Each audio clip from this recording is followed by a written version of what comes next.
സഹോദരന്മാരെ, മൗത്തിന്റെ നേരത്ത് സലാമത്ത് വേണം. അതിനേതെങ്കിലും കുറ്റകൃത്യങ്ങൾ നമ്മുടെ ജീവിതത്തിൽ ദായിമായി കിടക്കുന്നുണ്ടെങ്കിൽ അത് മാറ്റണം. ചില വിഷയങ്ങളൊക്കെ നല്ല കരുതലോടെ നമ്മൾ ചെയ്യണം. ലാഘവത്തോടെ കാണുന്ന ചില വിഷയങ്ങളുണ്ട്. ഞാൻ ചുരുക്കി എണ്ണ ഒരു 5 നമ്പറുകളുണ്ട്. ലാഘവത്തോടെ കാണുന്നതാണ്. പരിഗണിച്ചിട്ടില്ലെങ്കിൽ ഈമാൻ നഷ്ടപ്പെട്ടു. എല്ലാവരും ശരിക്കും മനസ്സിലാക്കും. പരിഗണിച്ചിട്ടില്ലെങ്കിൽ ഈമാൻ നഷ്ടപ്പെടും. ഞാൻ പറഞ്ഞതല്ല, നമുക്ക് പറയാൻ ഒരു യോഗ്യത അർഹതയില്ല, ഇമാമിങ്ങൾ പറഞ്ഞതാണ്. ശ്രദ്ധിച്ചിട്ടില്ലെങ്കിൽ ഈമാൻ അങ്ങ് പോയി പോകും. പേടിക്കേണ്ട വിഷയമാണ്. പക്ഷെ നമ്മളെ കൂട്ടത്തിൽ അത് ശ്രദ്ധിക്കുന്ന ആൾക്കാര് വളരെ കുറവാണ്. 99% ആൾക്കാരും ശ്രദ്ധിക്കാത്തവരാന്ന് പറഞ്ഞാൽ തെറ്റാവില്ല. കേട്ടു നോക്കുമ്പോ എല്ലാവർക്കും അറിയും. ഒന്നാമത്തെ നമ്പർ ഏതാണെന്നറിയോ? അൽ കലാമു ബി കലാമി ദുനിയാ ഇന്ദ സമായി അദാൻ. ജീവിതത്തിൽ ഇനി ഉണ്ടായി പോകരുത് ബാങ്ക് കേൾക്കുന്ന നേരത്ത് ഭൗതിക സംസാരം സംസാരിക്കൽ. ഈമാൻ നഷ്ടപ്പെടുത്തുന്ന കാര്യമാണ്. അല്ലാഹു കാത്തുരക്ഷിക്കട്ടെ. ബാങ്ക് കൊടുക്കുമ്പോ ഫോൺ വന്നാൽ നമ്മൾ അറ്റൻഡ് ചെയ്യോ? അതന്നെയല്ലേ ഇപ്പൊ പണി. ബാങ്കൊക്കെ അവിടെ പരിഗണിക്കുന്നവരെത്ര? പഴയ കാലത്തൊക്കെ ബാങ്ക് കൊടുക്കും. പഴയ കാലത്തൊക്കെ പള്ളിന്റെ മുന്നിലൂടെ ഒരു അനൗൺസ്മെന്റ് പോകുകയാണെങ്കിൽ എല്ലാ ജാതിക്കാരും മതക്കാരും പള്ളി അടുത്തെത്തുമ്പോൾ അനൗൺസ്മെന്റ് നിർത്തുമായിരുന്നു, അല്ലേ? പിന്നെ പള്ളി കഴിഞ്ഞിട്ടാ തുടങ്ങുക. കാരണം പള്ളിയിൽ ഓതുന്നോ നമസ്കരിക്കണോ ആരെങ്കിലും ഉണ്ടാവുന്നത് ഇപ്പോഴോ? കാരണം നമ്മൾ ആദ്യം ചെയ്തു കൊടുത്തു. പള്ളി കണക്കാൻ പത്രാസും കണക്കാൻ ചെയ്തു. ഇത് പിന്നെ അവരും ചെയ്തു. എന്ത് പറയാനാ? ബാങ്ക് കൊടുക്കുമ്പോ ഭൗതിക സംസാരം സംസാരിച്ചാൽ ഈമാൻ പോയി പോകും. അത് കരുതേണ്ട ഒരു വിഷയമാണ്. ചില്ലറ കാര്യമില്ല, വലിയൊരു വിഷയമാണ്. ഫോണ് വന്നാൽ അവിടെ നിന്നോട്ടെ, അതിലുണ്ടാവുമല്ലോ നമ്പറൊക്കെ. ബാങ്ക് കഴിഞ്ഞിട്ട് വിളിച്ചാ പോരെ? എത്ര തിരക്കുള്ളതാണെങ്കിലും അത് നമ്മൾ ശരിക്കും മുറുകെ പിടിക്കണം. എന്താ വിഷയം എന്നറിയോ? എന്റെ ഉസ്താദെ, ബാങ്കിനെ പരിഗണിക്കാൻ കാരണം ആ ബാങ്കിലെ ഏറ്റവും അധികം പറയുന്ന വാചകം അറിയോ? അല്ലാഹ്. ജലാലത്തിന്റെ ഇസ്മല്ലേ അതിലേറ്റവും ഉള്ളത്. ഹയ്യാൽ സ്വലാ ഹയ്യാൽ ഫലാ മാറ്റി വെച്ചാല് ബാക്കി എല്ലാ കലിമകളിലും ഉണ്ട് അല്ലാഹ്. ആ അല്ലാഹുവല്ലേ തുടക്കം നമ്മൾ കേട്ടത്. ലാസ്റ്റും ചൊല്ലേണ്ടത് ലാ ഇലാഹ ഇല്ലല്ലാഹ്. ബാങ്ക് കൊടുക്കുമ്പോ അങ്ങനെ ഭൗതിക സംസാരം സംസാരിച്ചാല് മോശമല്ലേ? ഹദീസിൽ തന്നെ പഠിപ്പിക്കപ്പെട്ടിട്ടില്ലേ? ഹബീബ് റസൂലുള്ളാഹി സ്വല്ലല്ലാഹു അലൈഹി വസല്ലം നിങ്ങൾ പഠിപ്പിച്ചു തന്നല്ലോ, മൻ തകല്ലമ ഇൻദൽ അദാൻ. ബാങ്ക് വിളിക്കുന്ന സമയത്ത് ഒരാൾ ഭൗതിക സംസാരം സംസാരിച്ചാൽ യതലജിലജു ലിസാനുഹു ഇൻദൽ മൗത്ത്. മരിക്കുന്ന നേരത്ത് അവന്റെ നാവ് ഇങ്ങനെ പിടച്ചു കളിക്കും. കലിമ ചൊല്ലാൻ ഓർമ്മയുണ്ട്, പക്ഷേ ചൊല്ലാൻ കിട്ടൂല. നാവ് പടച്ചു പോകും, തത്തിക്കളിച്ചു പോകും. ചൊല്ലാൻ അവന്റെ നാവിന് ഉറപ്പ് വരൂല. ബാങ്ക് കൊടുക്കും. നമ്മളെ കുട്ടികളെ ശീലിപ്പിക്കും. ചെറുപ്പത്തിൽ നമ്മുടെ കുട്ടികളെ നമ്മൾ ശീലിപ്പിക്കും. മോനെ മിണ്ടരുത്, ബാങ്ക് കൊടുക്കണ്ടെന്ന് പറയും. അപ്പൊ നമ്മളെ കുട്ടി ബാങ്ക്, കുട്ടിക്ക് ബാങ്ക് എന്നാ തീരാനായിട്ടില്ല. കുട്ടി ശരി ബാങ്ക്. വാപ്പ പറഞ്ഞു ബാങ്ക് കൊടുക്കണ്ട്, ബാങ്ക് ഉണ്ടെന്ന. പിന്നെ വാപ്പ സംസാരം എന്നുള്ള കുട്ടി നോക്കുകയാണ്. ബാങ്ക് കൊടുത്തതിന് ശേഷം ദുആക്ക കഴിഞ്ഞതിന് ശേഷം വാപ്പ സംസാരം, കുട്ടി സംസാരിക്കുകയാണ്. ഇതിങ്ങനെ തുടർന്നു പോരുന്നതിന്റെ ഇടക്ക് ബാങ്ക് കൊടുക്കുമ്പോ ഒരു ദിവസം കാര്യഗൗരവമുള്ള വിഷയങ്ങൾ നമ്മളിങ്ങനെ സംസാരിക്കുമ്പോ ഈ കുട്ടി വന്നിട്ട് പറഞ്ഞു വാപ്പ ബാങ്ക് കൊടുക്കണ്ട്. അപ്പൊ നമ്മൾ ഉറപ്പാടുന്നു അതാ അടക്കണ. കുട്ടിന്റെ കൽവ് നീ എല്ലാ ബഹുമാനവും പോയി. അങ്ങനെ കുട്ടി മനസ്സിലാക്കി ഇങ്ങനെ വല്ല കാര്യഗൗരവമുള്ള വിഷയങ്ങളും പറയുകയാണെങ്കിൽ ബാങ്ക് പ്രശ്നമല്ല. അതല്ലേ ഇപ്പൊ ഒച്ചട്ടിന്റെ അർത്ഥം? അതല്ലേ ഇപ്പൊ വാപ്പ കണ്ണു നെട്ടു നോക്കിന്റെ അർത്ഥം? പോയി, ബഹുമാനം പോയി. പിന്നെ ആ ബഹുമാനം കൽവിൽ കുടികൊള്ളാൻ വലിയ പല. നിങ്ങൾ ആലോചിച്ചോക്കെ, ബാങ്ക് ചില്ലറ കാര്യമാണ്. അതുകൊണ്ട് ബാങ്കിനെ നന്നായി ബഹുമാനിക്കണം. ജലാലത്തിന്റെ ഇസ്മിന്റെ ബഹുമാനം വലിയൊരു ബഹുമാനാണ്. അല്ലാഹ് അല്ലാഹ് വലിയൊരു ബഹുമാനമുള്ള വാചകമല്ലേ ആ വാക്ക് തന്നെ? അല്ലാഹ് അല്ലാഹ് എന്നുള്ള വാക്കിന് എത്ര വലിയ ബഹുമാനമുള്ളതാണ്. അത് ആവർത്തിച്ച് പറയുന്ന, ആവർത്തിച്ച് കേൾക്കുന്ന ഒന്നാണ് ബാങ്ക്. ആ ബാങ്ക് വിളിക്ക് നമ്മൾ നല്ല ബഹുമാനം കൽപ്പിക്കണം. നമ്മളെ പഴയ കാലത്ത് നിങ്ങൾ ആലോചിച്ച് നോക്കി, പഴയ കാലത്ത് ഹൗലുങ്കരയില് ബാങ്ക് കൊടുക്കുന്ന സമയത്ത് ഉദു കൊടുക്കാൻ പറ്റുന്ന ആൾക്കാരെ ശ്രദ്ധിച്ചു നോക്കിയിട്ടുണ്ടോ? ബാങ്ക് കഴിഞ്ഞിട്ടേ ഉദു കൊടുക്കുള്ളൂ. അതെന്തിനാ? പൂർണ്ണമായിട്ട് ഉത്തരം പറയണം. അങ്ങനെ വേണമെന്നുണ്ടോ? ഉദു കൊടുക്കുമ്പോഴും ജവാബ് പറയാലോ. പക്ഷെ അതിനൊരു തടസ്സമാകണ്ട.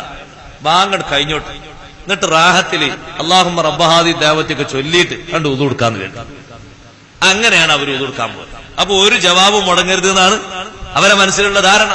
അത് വലിയ ഷർഫുള്ള കാര്യമാണ്, വലിയ ശ്രേഷ്ഠതയുള്ള കാര്യമാണ്. ബാങ്ക് കൊടുക്കുമ്പോ ഭൗതിക സംസാരിക്കാൻ പാടില്ല. അത് വലിയൊരു വീക്ക്നെസ്സാണ്. ഈമാൻ അങ്ങ് പോയി പോകും. ഹാറൂൺ റഷീദിന്റെ ഭാര്യ മരണപ്പെട്ടു. രാജാവാണ് ഹാറൂൺ റഷീദ്. മരണപ്പെട്ട ശേഷം ഭാര്യയെ ബന്ധുക്കൾ സ്വപ്നത്തിൽ കണ്ടു. ഭാര്യ എങ്ങനെ ഇരിക്കുന്നു അറിയങ്ങള്?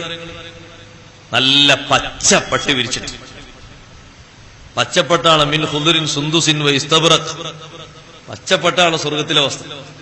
പച്ചപ്പട്ടി വിരിച്ചിട്ട് ഇങ്ങനെ ഇരിക്കുന്നുണ്ട് ഹാറൂൺ റഷീദിന്റെ ഭാര്യ, രാജാവിന്റെ ഭാര്യ. അപ്പൊ ചോദിച്ചു, നിങ്ങൾക്ക് ഇത്ര വലിയ സ്ഥാനം അല്ലാഹുത്താല തരാന് ഏറെ അല്ലാഹുത്താല പരിഗണിച്ച കാര്യം എന്താണ്?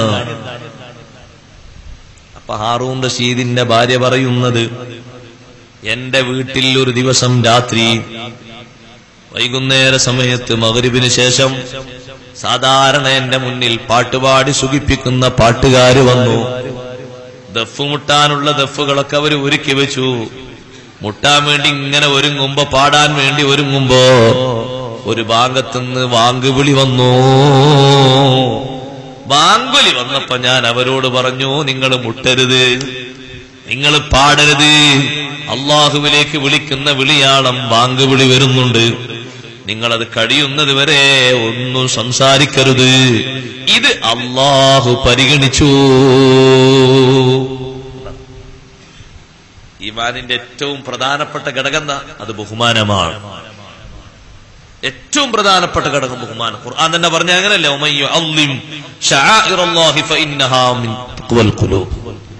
അള്ളാഹുവിന്റെ അടയാളങ്ങളല്ലേ, അള്ളാഹുവിലേക്ക് വിളിക്കുന്ന വിളിയാളമല്ലേ വാങ്കുലി. അതിനെ ബഹുമാനിച്ചാല് ഖൽബിൽ തഖ്വയുണ്ട് എന്നുള്ളതിന് ഉറപ്പാ, സംശയിക്കണ്ട. ഖൽബിൽ ഈമാൻ ഉണ്ട് എന്ന് ഉറപ്പാ. അപ്പൊ ആ ഒരു ഈമാൻ നമ്മളിൽ നിലനിൽക്കണം. അള്ളാഹു തൗഫീഖ് നൽകുമാറാകട്ടെ. ഒരിക്കലും സഹോദരന്മാരെ, സംസാരിക്കുന്ന ഒരാളെ കണ്ടാൽ നമ്മൾ ആംഗ്യം കാണിച്ച് സംസാരിക്കരുത്, വാങ്ങൊടുക്കണ്ട്. ആ ഒരു ബഹുമാനം നിലനിർത്തണം. രണ്ടാമത്തെ ഒന്ന്, അതിൽ തന്നെ ഒന്നാം നമ്പറിൽ തന്നെ കേട്ടാൽ ശരിക്ക് ശ്രദ്ധിക്കേണ്ട ഒന്നാണ് വിശുദ്ധ ഖുർആൻ. മഹാന്മാര് പറഞ്ഞു, ഇന്ദ സമായി ഖുർആൻ, അല്ലെങ്കിൽ ഖുർആൻ കേൾക്കുമ്പോ സംസാരിച്ചാൽ, ഖുർആൻ കേൾക്കുമ്പോ ഭൗതിക സംസാരം സംസാരിച്ചാൽ ഈമാന് പോയി പോകുന്നതാണ്. ഖുർആൻ എത്രമാത്രം വലിയ ബഹുമാനമാണ് നിങ്ങൾ നോക്ക്. ഒരു ആലിമ് വരുമ്പോ, ഒരു സയ്യിദ് വരുമ്പോ എണീറ്റ് നിൽക്കൽ സുന്നത്താണല്ലോ, സുന്നത്തുണ്ട്. അങ്ങനെ ബാപ്പ വരുമ്പോ മക്കൾ എണീറ്റ് നിൽക്കൽ സുന്നത്തുണ്ട്, ഉമ്മ വരുമ്പോ മക്കൾ എണീറ്റ് നിൽക്കൽ സുന്നത്തുണ്ട്, ഭർത്താവ് വരുമ്പോ ഭാര്യ എണീറ്റ് നിൽക്കൽ സുന്നത്തുണ്ട്, യതീം കുട്ടി വരുമ്പോ യതീം കുട്ടിനെ ബഹുമാനിച്ചിട്ട് എണീറ്റ് നിൽക്കൽ സുന്നത്തുണ്ട്. എന്നാൽ നമ്മുടെ മദ്രസയിൽ പഠിക്കുന്ന ചെറിയ കുട്ടി, 2ാം ക്ലാസ്സിലെ കുട്ടി വീട്ടിലേക്ക് വരുന്നു, 2 ജുസ് മുസാഫും പിടിച്ചിട്ട്, അല്ലെങ്കിൽ 1 ജുസ് മുസാഫും പിടിച്ച് ഒരു കുട്ടി വരികയാണ്. അപ്പൊ ആ കുട്ടിന്റെ കയ്യിൽ മുസാഫല്ലേ ഉള്ളത്. സിറ്റ് ഔട്ടിലിരിക്കുന്ന നമ്മൾ എണീറ്റ് കൊടുക്കൽ സുന്നത്താണ്. കുട്ടിന്റെ കയ്യിലുള്ള മുസാഫിന്റെ ബഹുമാനം കൊണ്ടാണ്.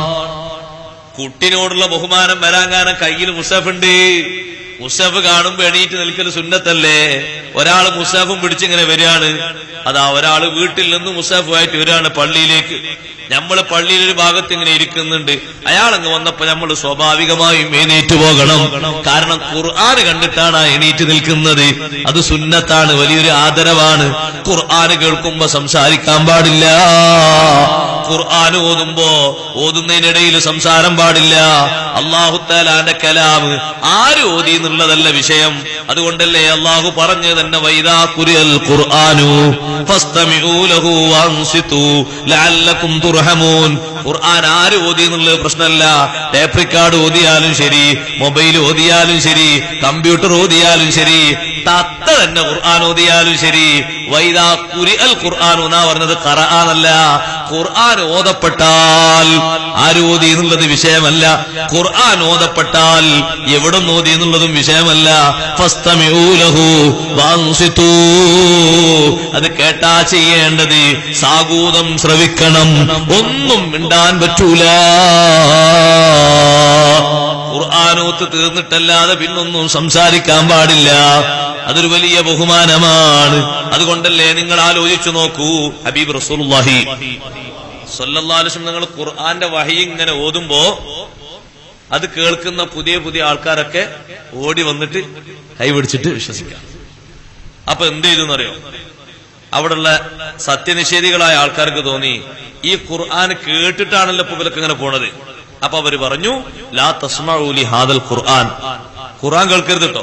കുറെ ആൾക്കാർക്ക് കാതിൽ വെക്കാൻ പഞ്ഞു കൊടുത്തു. ആളുകള് കാതിൽ വെക്കാൻ പഞ്ഞു കൊടുത്തു.